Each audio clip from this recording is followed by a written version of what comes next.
In today's video, we'll be going over the last day of the epic PlayStation 4 sale. Yes, if you want to take advantage of anything of the Days of Play sale, today is officially the last day for you to do so. Also, we're going to be going over Spider-Man and how it looks to be doing commercially. The collector's edition has actually completely sold out, and if you were planning on getting that edition, I have some bad news for you. Beyond Good and Evil 2 looks to get a playable beta, but it is a long ways out. Red Dead Redemption 2 gameplay might be coming soon, and a very popular anime is getting translated into the video game world. More on that in a little bit. First, I want to mention that today is the last day of the Days of Play sale. I've seen a lot of comments where people said that they want to wait out until they pick anything up. Well, just remember, if you want to pick up anything from this sale, today is the last day. This includes the Days of Play sale on the PlayStation Store, as well as all of the deals at your retail store. We've already gone over the sale rather extensively. There's a lot of great deals available, like Monster Hunter World for $38.99, God of War for $49.79, The Last of Us Remastered for $9.99, Watch Dogs 2 for $17.99, Grand Theft Auto 5 is finally under $20, Shadow of the Colossus is $19.79. So many great deals, and of course there are more deals available in store, so make sure you take advantage of those, as today is the last day. And at the very least, if you need 12 months of PlayStation Plus, that is also $10 off, and who doesn't need their PlayStation Plus subscription? That's kind of a go-to, so to get a little bit of a discount on that is very nice. But make sure you take advantage of that. All of the deals in store, all of the deals on the PlayStation Store as well,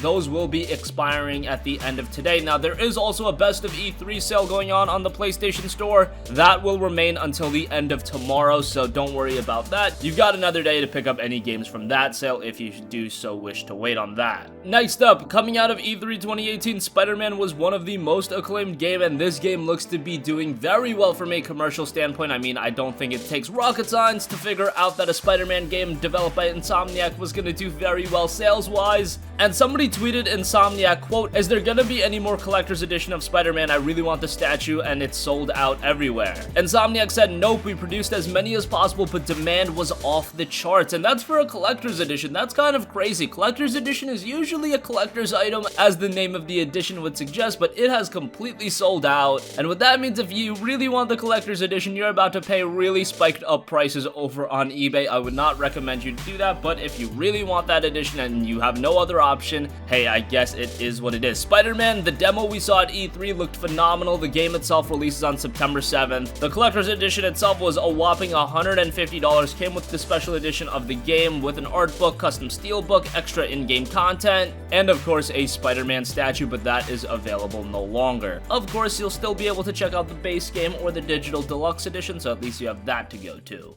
Surreal. I use that word a lot when I describe working on this game, and to work with a group like Sony and work with Marvel, and that feeling is felt by so many Insomniacs. So we couldn't be prouder, and the support we've gotten across the board, not only from Sony, Marvel, but also the fans, has been spectacular.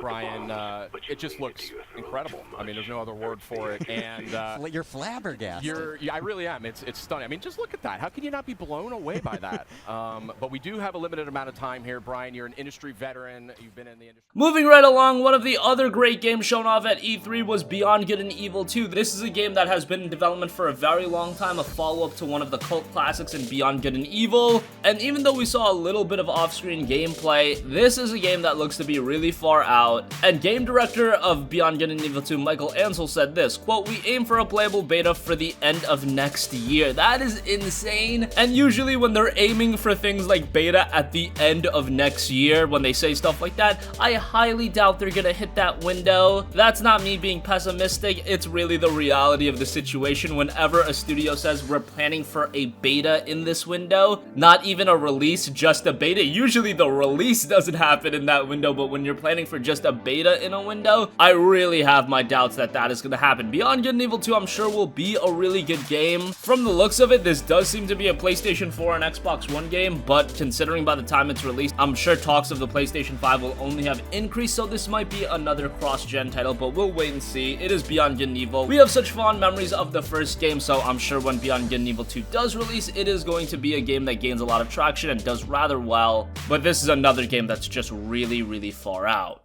But the team knows that when you're playing with friends, you won't want to lose track of them so easily. In Beyond Good and Evil 2, we have huge spaces, so we have a big speed, and it's really hard in multiplayer to follow each other. at the speed. So you really quickly you will lose your friends. And that's why you have the Armada, because in the Armada you can lock behind your friend. The design of the game is pretty advanced now. We know where we are going, so we are in this phase of prototyping a lot of things today. Next up, one of the not surprising absences at E3 is Red Dead Redemption 2. We didn't see any footage of the game, but it turns out there was a Red Dead Redemption 2 conference held in a conference room for a very select group of press. Eurogamer had a glance into the room mentioning that, quote, it seemed very hush-hush and neither we nor anyone we know was allowed anywhere near it. Red Dead Redemption 2 is a game that's been rather quiet. I mean, we have seen footage of the game, but we haven't gotten an extensive gameplay demo, and that's usually not Rockstar style. They usually have a layer of mystery with their games prior to release. I imagine that we'll get one major gameplay demo and that'll be it, but considering the game is out at the end of October, we should probably be getting that gameplay very soon. We also did hear about Red Dead Redemption 2 special editions, so at this point I feel like we're gonna get one or two major waves of info drops, and that'll be it until October and the gigantic marketing push. But at this point, we still haven't seen gameplay, but it looks like for those very select few group of press, they probably did see some gameplay behind closed doors, and usually when there is a behind closed door demo, it makes its way to the public sometime later. Same case will probably be with the Cyberpunk 2077 demo. I'm sure at some point we are going to get our eyes on that, maybe even at Gamescom with that. Red Dead Redemption 2, if there was a gameplay demo, Rockstar is the type that they just drop it on their own time. They really don't follow anyone else's set of rules. As you may have noticed with Red Dead Redemption 2, they kind of just drop information when they feel like it's time to drop it. And finally, Tokyo Ghoul is getting a brand new video game. The popular anime and manga is being translated into the video game realm with Tokyo Ghoul Ray Call to Exist, and that'll be releasing in Japan this winter. It's a survival action game, and I did say it'll just be released in Japan, but this could be a game that could be coming outside of Japan as well, as Bandai Namco did trademark Call to Exist in Europe, and that is the subtitle for this game, so you would imagine that it would be released outside of Japan as well. And Tokyo Ghoul seems to be one of those anime that does resonate with a Western audience, so it makes sense in that regard. Tokyo Ghoul is one of those licenses that I thought would always translate very well into the video game realm. This does seem like a more action-oriented game, and in my ideal world, Tokyo Ghoul would see a game like Vampire, where you actually have to weigh decision-making between being a ghoul and also being a human. I think that would be really cool. Unfortunately, we're not going to be getting that, but still a pretty cool game nonetheless. Again, it'll be releasing in Japan this winter. Considering the title is trademarked in Europe, I do believe we are going to see this sometime in the States. That is going to conclude this video. Again, Days of Play is ending today. All of those fantastic deals. Today is the last day. $10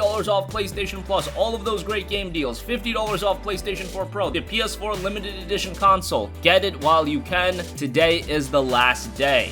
The Spider-Man Collector's Edition has completely sold out, and Insomniac has no plans to produce more. That is disappointing, but it looks like the game has a lot of hype building upon it. Considering a $150 special edition sold out right away, that is pretty impressive. Beyond Good and Evil 2 has a playable beta planned for late 2019. We'll see if that comes to fruition. You know, I'm a little bit pessimistic about that. Red Dead Redemption 2 was actually at E3. There's a behind closed door event, and if there was gameplay shown off at that, we might be seeing that very soon. And Tokyo Ghoul is getting a brand new video game for the PlayStation 4. Sound off with all of your thoughts in the comments section down below. Thank you for watching, and goodbye.